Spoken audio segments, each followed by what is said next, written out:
High in the Bavarian Alps, on a mountainside above Berchtesgaden, stands one of the most controversial luxury hotels in Europe. Guests pay hundreds of euros per night for rooms with stunning mountain views, spa treatments, and gourmet cuisine. They walk manicured paths through Alpine gardens, relax by an ornamental pond, and enjoy one of Germany's most exclusive resort experiences. But beneath the hotel, sealed tunnels wind through solid rock, and the hill itself, the very ground the building occupies, once held something entirely different. This is Göring's Hill, also called Goring Hügel, where Hermann Göring, Reichsmarshal of Nazi Germany and commander of the Luftwaffe, built his Bavarian mountain refuge. The Landhaus Göring sat at the highest point of the Obersalzberg, overlooking Adolf Hitler's Berghof below. It housed looted artwork worth millions, hosted the Nazi elite, and concealed underground bunkers carved deep into the mountain. Then came May 1945, and with Germany's surrender, the house and everything in it fell into Allied hands. What happened next is a story of deliberate erasure, decades of secrecy, and a question that remains contentious today. What do you do with the castle of a war criminal? The story begins not with destruction, but with ambition. In the early 1930s, as the Nazi Party consolidated its grip on Germany, the small Alpine village of Obersalzberg transformed into an exclusive mountain retreat for the regime's elite.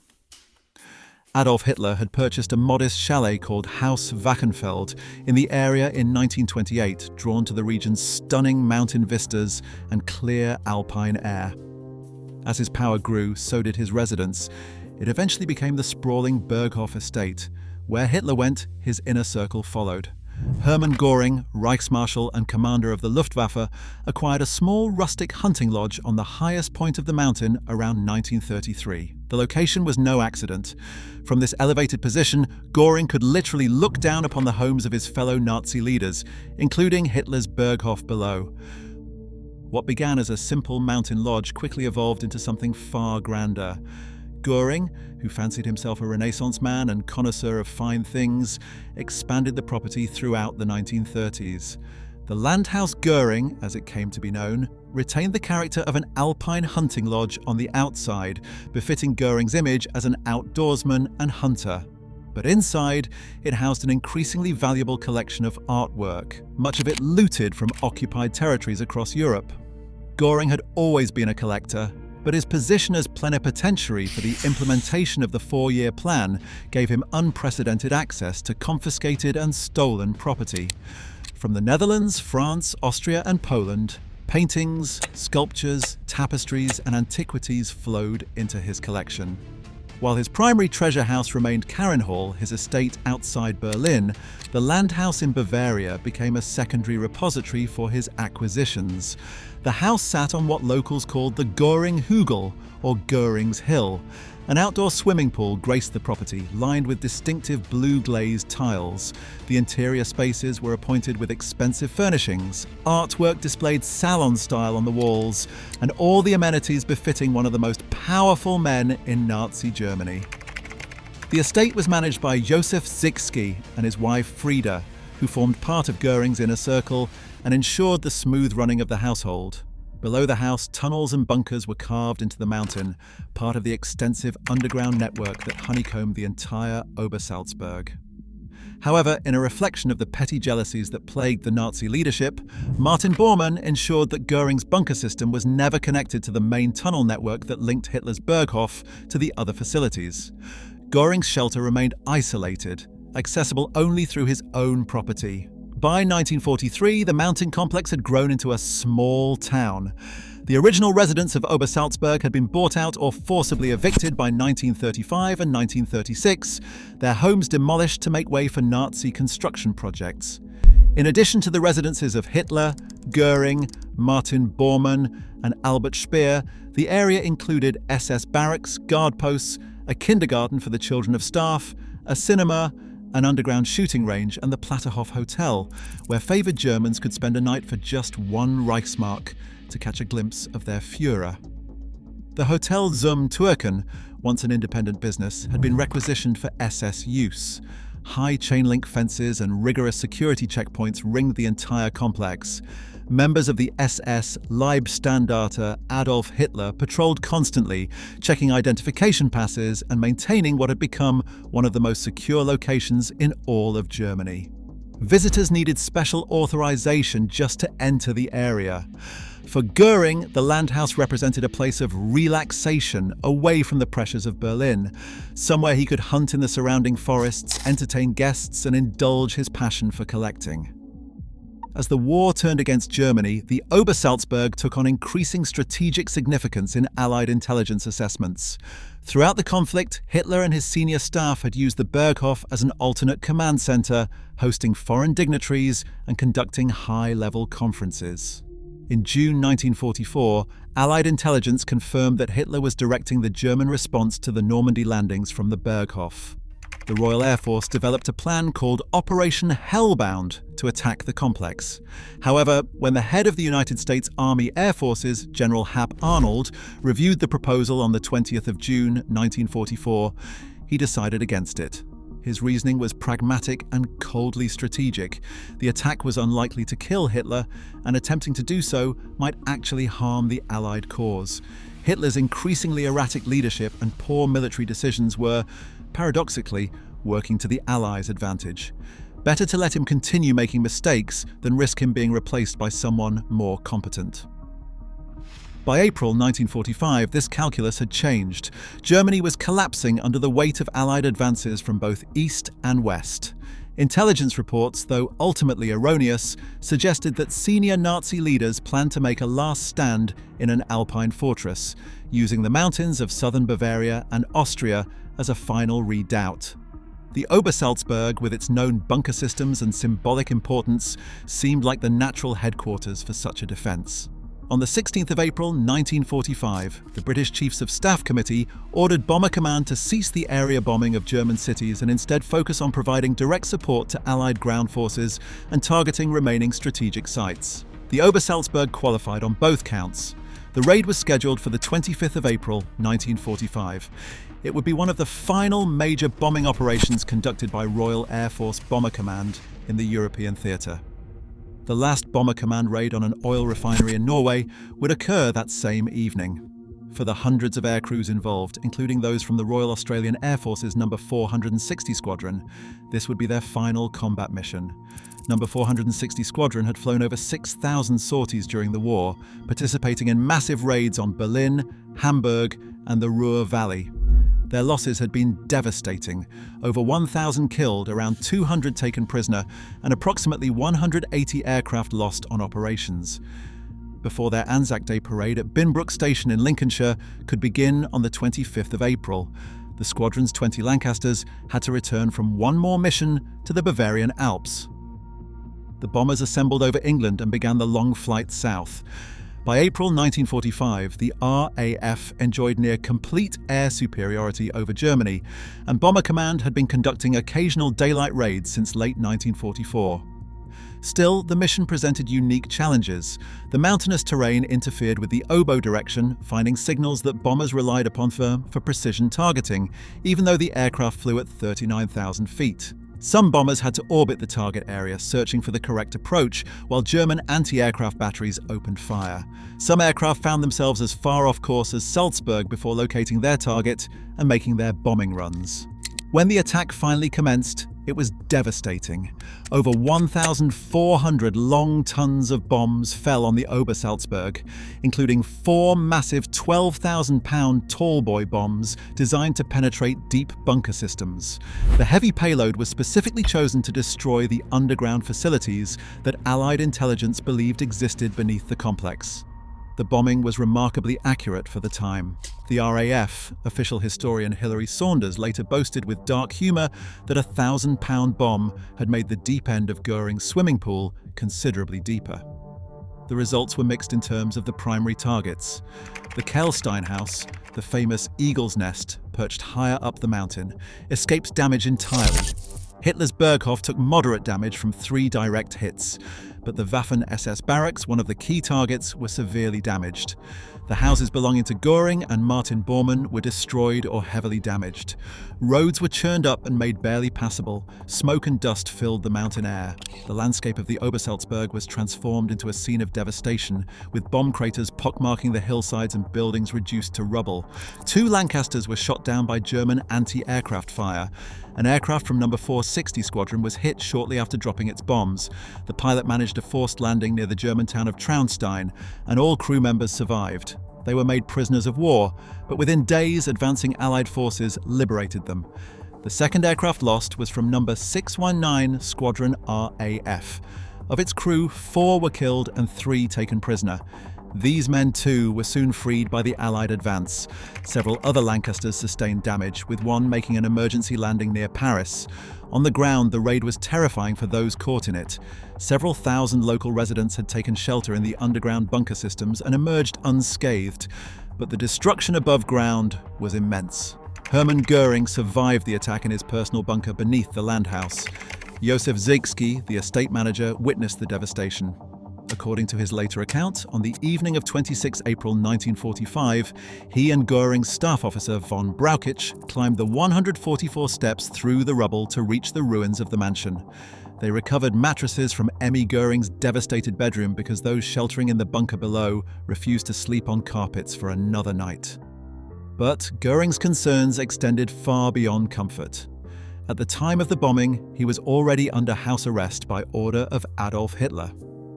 On April 23, 1945, Göring had sent a telegram from Berchtesgaden seeking permission to assume leadership of Germany if Hitler remained trapped in Berlin. Hitler, in his bunker under the Reich Chancellery, interpreted this as treason and betrayal. He stripped Göring of all positions and ordered his arrest. SS troops loyal to Hitler were holding Göring prisoner at the Obersalzberg when the RAF bombers arrived. In the chaos of the bombing and its aftermath, the formal hierarchies of the Third Reich were disintegrating. The Obersalzberg was abandoned in the days following the raid. Acting on Hitler's orders transmitted from Berlin, SS personnel methodically destroyed what remained of the Berghof before withdrawing. On 4 May 1945, forward elements of the US Army 15th Corps, specifically the 7th Infantry Regiment of the 3rd Infantry Division, reached the area and received the surrender of remaining German forces in Berchtesgaden. French forces from the 2nd Armoured Division also arrived, and in a race to be first, Captain Laurent Touilleras and his driver overtook the struggling French half-tracks and became the first Allied soldiers to reach the still burning Berghof. What happened next shocked even battle-hardened veterans. American and French soldiers engaged in a looting spree that, according to historian Despina Stratigakos, was unmatched by any other town occupied by Allied forces. The Obersalzberg's association with Nazi leadership and the years of propaganda about Hitler's mountain retreat seemed to remove all normal restraints. Soldiers drank Göring's expensive wines and champagnes. They took artwork, furniture, personal items, dishes, silverware, and anything else portable. Even Eva Braun's evening gowns disappeared. The destroyed paintings, medical equipment, and other contents of the buildings were picked through systematically. American photojournalist Lee Miller, who arrived at the Obersalzberg shortly after its capture, observed the thoroughness of the plundering with a mix of satisfaction and concern. She commented that there was not even a piece left for a museum display about the war criminals, and now memorabilia associated with Hitler and his regime would be scattered across the world forever, with people showing off their souvenirs. This observation was prescient. Stratigakos later noted that this widespread looting partially undermined the raid's stated goal of discrediting the Nazi regime. Instead of concentrating the evidence of Nazi crimes in controlled museum settings, thousands of objects ended up in private hands, often without proper context or understanding of their provenance. Goring himself did not witness the final looting of his mountain home. On May 9, 1945, 5 days after American forces secured the area, he was taken into custody by the US 7th Army. His capture came after a confused series of events involving his attempt to negotiate with American commanders. Goring had initially been moved to his castle at Mautendorf, further south, but he wanted to contact the Americans and propose negotiations. He even fantasized about meeting General Eisenhower from man to man. When he learned that Brigadier General Robert J. Stack was willing to meet with him, Goring set out for Schloss Fischhorn, another location where he had stored looted art. The exact details remain somewhat unclear, as some sources say the meeting occurred at Fischhorn, while others say Goring was intercepted on the road near Radstadt and taken to the Grand Hotel at Kitzbühel. Regardless of the location, the meeting marked the beginning of his captivity. Goring was eventually transported to Nuremberg to stand trial before the International Military Tribunal. The ruins of the Landhaus Goring remained on the Obersalzberg after the war ended. The US Army occupied the area, establishing it as an American military zone. The Platterhof Hotel, despite bomb damage, was repaired and reopened in 1952 as the General Walker Hotel, serving as a recreation center for US Armed Forces personnel. The beautiful mountain setting with hiking trails, skiing opportunities, and stunning Alpine scenery made it a popular destination for American service members and their families stationed in Germany during the Cold War. But the ruins of the Nazi leadership's homes posed a different problem. The shells of Hitler's Berghof, Göring's Landhaus, and Martin Bormann's residence still stood, damaged but recognizable. Almost immediately, they began attracting visitors. The Bavarian government and American military authorities faced a dilemma. The ruins were becoming pilgrimage sites, places where the curious, the nostalgic, and occasionally neo-Nazis could visit and contemplate the former seats of Nazi power. Photographs from the late 1940s and the early 1950s show that the Berghof's shell and surrounding structures had become informal tourist attractions. People posed for pictures among the rubble, and there were concerns that without action, these sites could evolve into shrines glorifying Hitler and the Nazi regime. This was precisely the outcome both the German and Allied authorities wanted to prevent. The decision was made to eliminate the ruins entirely. On April 30th, 1952, 7 years to the day after Hitler's suicide in Berlin, the Bavarian government used explosives to demolish what remained of the Berghof. The same fate befell the ruins of Göring's Landhaus, Bormann's house, the SS barracks, the Kampfhausel, Hitler's tea house on Mooslachener Kopf Hill, and over 50 other Nazi-era structures. This demolition was part of an agreement under which American forces handed control of the area back to Bavarian authorities. The rubble itself was not simply left where it fell. Instead, it was systematically removed and dispersed, carted away to prevent any fragments from becoming relics or memorial objects. Even the distinctive blue tiles from Göring's swimming pool were supposed to be removed, though some fragments apparently remained buried in the soil and were later discovered.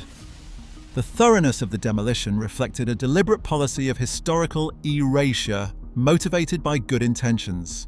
In the early 1950s, as West Germany was rebuilding its democracy and working to rejoin the community of nations, the physical remnants of Nazi power were seen as dangerous.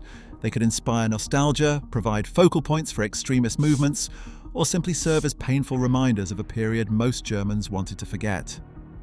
The destruction of the Obersalzberg buildings was part of a broader pattern of removing Nazi symbols and structures from the German landscape. In some cases, this approach succeeded in preventing glorification.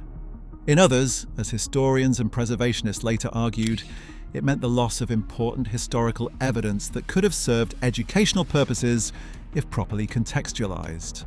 After the demolitions, the Obersalzberg settled into a new identity as an American military recreation area. The General Walker Hotel continued operating, serving Cold War service members and their families. The Eagle's Nest, which had survived both the RAF bombing and the demolitions, was retained and operated as a restaurant with stunning panoramic views. The bunker systems beneath the mountain remained sealed, hidden under the parking lots and forested areas. The sites where the Nazi leaders' homes once stood became overgrown with vegetation, gradually returning to something approaching their natural state. The Bavarian government prohibited any new construction on the former building sites, maintaining them as open woodlands.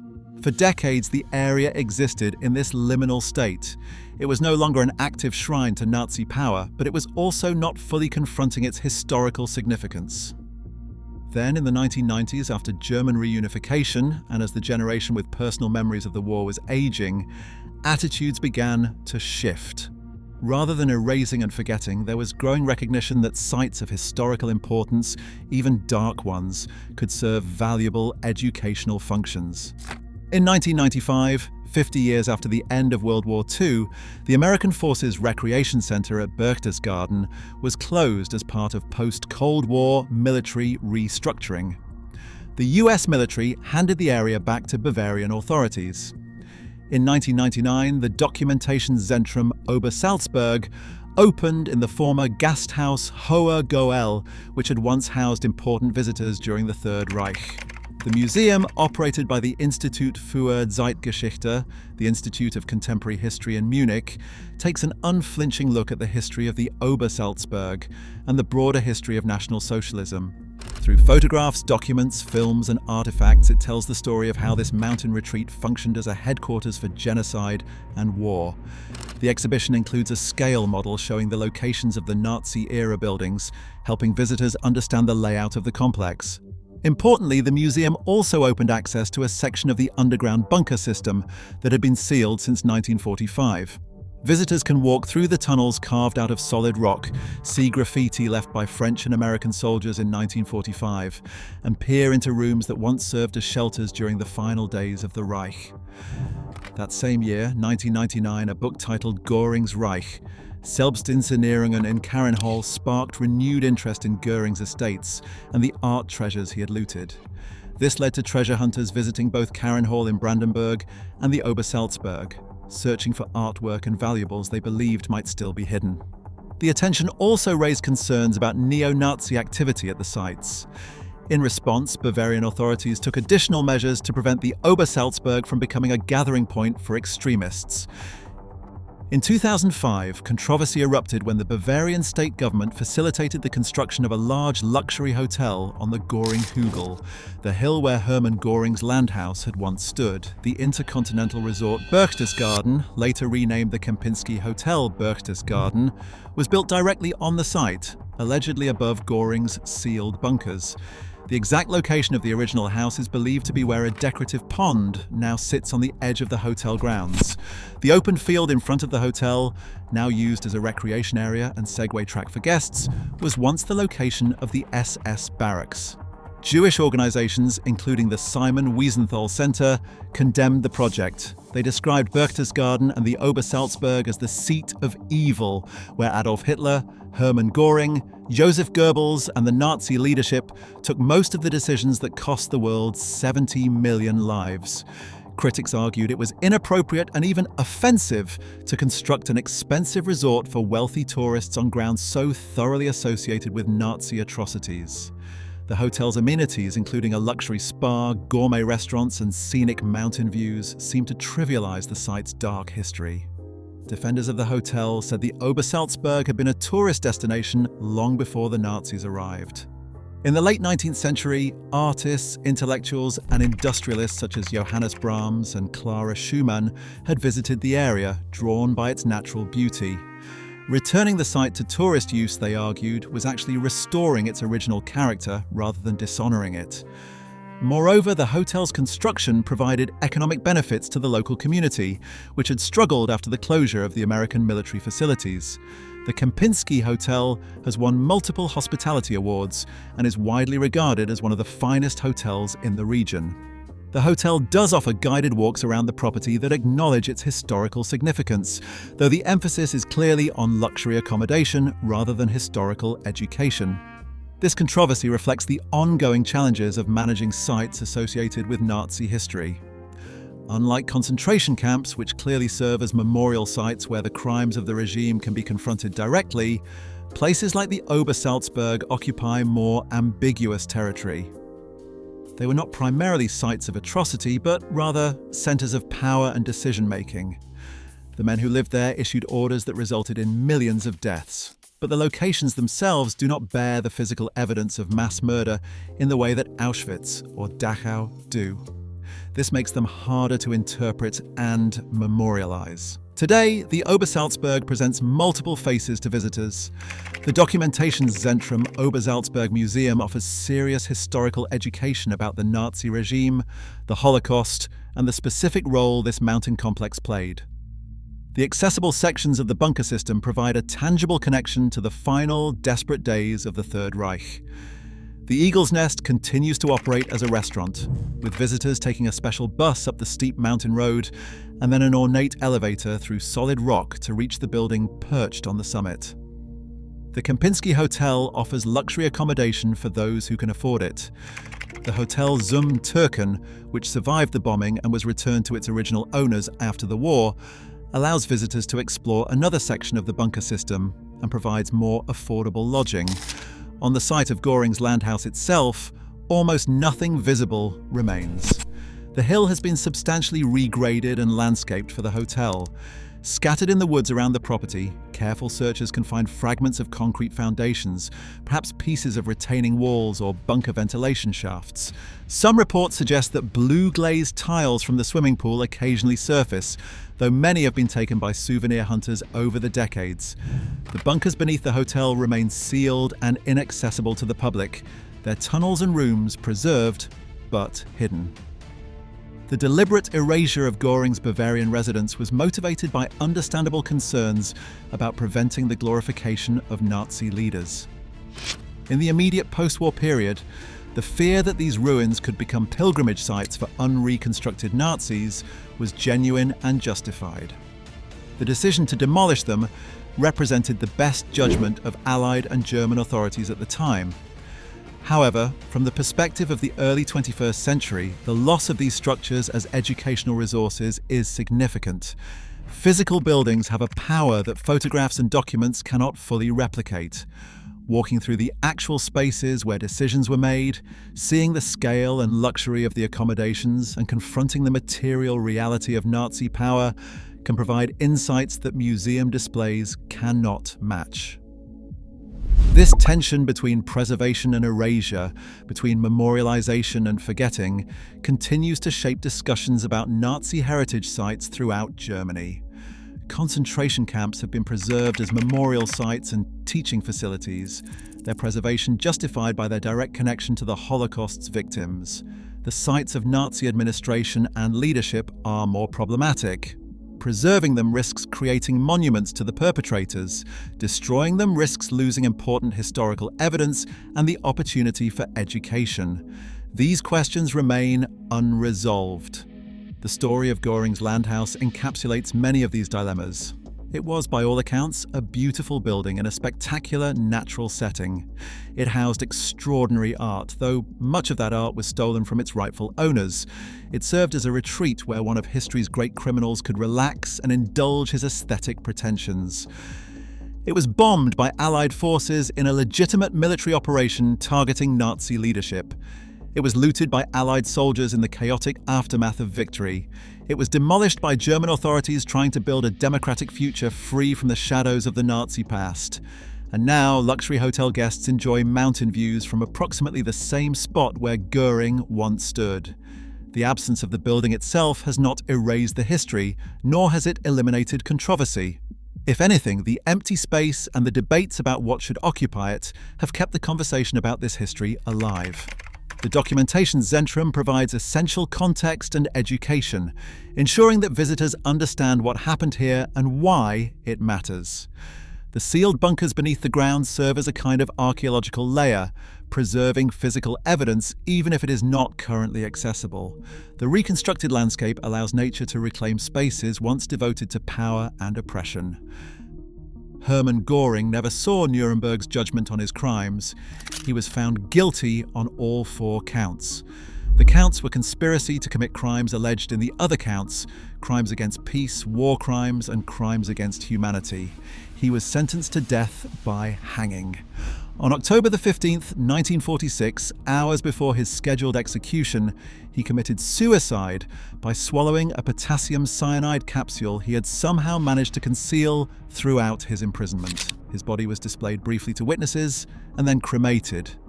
His ashes were scattered in a river to ensure no grave could become a memorial. His properties met similar fates. Karinhall, his primary estate outside Berlin, was blown up on his orders on April 28, 1945, just as Soviet forces approached. Today, only scattered ruins, foundation stones, and overgrown gardens mark where it stood. The Landhaus Goring in Bavaria was destroyed by Royal Air Force bombs, looted by Allied troops, and finally eliminated by German demolition crews. Nothing remains above ground except memories, photographs, and historical records. The art he stole has been scattered. Some pieces were returned to their rightful owners or their heirs. Some are in museums, some are still missing. The blue tiles from his swimming pool, the furniture from his rooms, the dishes from his table, the artwork from his walls, all were dispersed across the world as souvenirs, museum pieces, or lost relics. The fate of Goring's Bavarian residence offers no simple moral lessons. It reminds us that physical spaces carry historical weight and symbolic power. It demonstrates the challenges of dealing with heritage sites connected to perpetrators rather than victims. It shows how policies of erasure, while well-intentioned, can have unintended consequences. And it illustrates how landscapes can be contested terrain, where different visions of how to remember or forget the past come into conflict. Today, hikers walking the trails around Obersalzberg can look up at the Kempinski Hotel on its hilltop, and if they know the history, imagine the Landhaus Goring that once occupied that space. They can visit the Documentation Zentrum and learn about the decisions made in this mountain complex that shaped the course of World War II and the Holocaust. They can walk through the bunker tunnels and see where Goring and others sheltered from Royal Air Force bombing. They can contemplate the strange afterlife of this place, from seat of power to bombed ruin to erasure to luxury hotel and historical museum coexisting on the same mountain. The Landhaus Goring is gone, but its absence remains present. In the reconstructed landscape, in the sealed bunkers below, in the museum displays, in the ongoing debates about appropriate commemoration, and in the collective memory of what happened on this Bavarian mountainside, the building's history persists. It serves as a reminder that some acts echo beyond the lives of those who committed them, and that some places bear the weight of their histories even after the physical structures have been removed. If you found this video insightful, watch the video titled "What Happened to German Tanks After World War II Next?" It is a deep look at how the Allies dealt with thousands of abandoned armoured vehicles across Europe. If you like this video, subscribe and hit the bell for more history. Thanks for watching.